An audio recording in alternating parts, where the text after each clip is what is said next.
Ang aking plato ay nandito pa. Kaya kailangan kunin at para mahugasan. Oh. Inaamag na yung kanin at saka ulam. Walang linis-linis yung aking plato. Yan oh.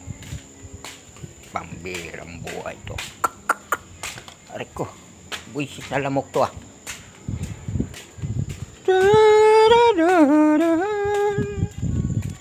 Ba, maambo na naman.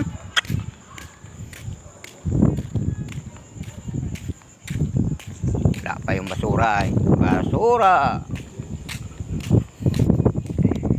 Yan po yung aking platong walang hugas-hugas. Buhay nga naman ng Pilipino. Nagsaing ako para pagdating nung isa, ulam na lang ang bibili namin. O, di ba? Yan o. Tapos nagsaing na ako. Tapos itapon ko yung kanin na bahaw. Yan o. Napanis na ito.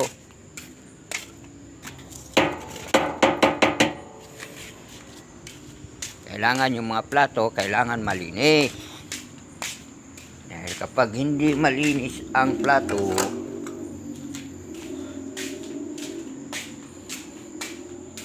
ay walang ganang kumain. Yan po ang may-ari ng plato na walang hugas-hugas.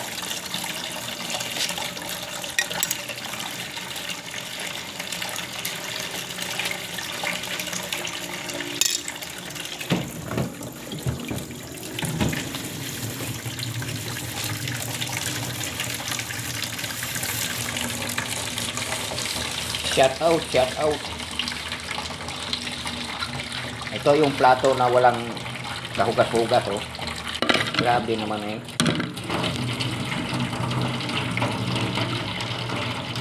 Kasi minsan kasi pag kumakain ako, nandun ako sa truck, eh tinamad naman akong pumunta rito sa malayo. Kaya iniwan ko muna doon, hanggang sa nalimutan ko na. Kaya yung kanin nabubulok.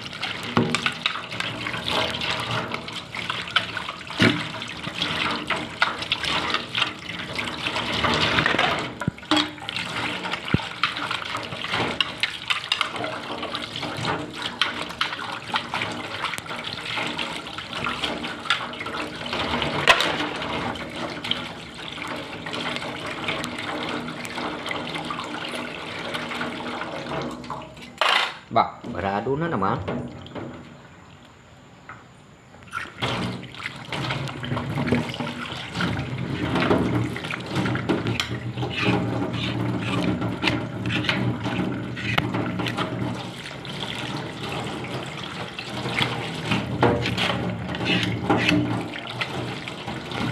Yan. Tapos na yung pag washing o hugas. Ayan o. Malinis na yung plato.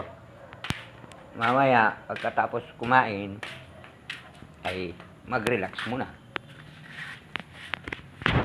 Tapusin ko muna yung aking vlog kasi uubusin ko muna yung kape ko.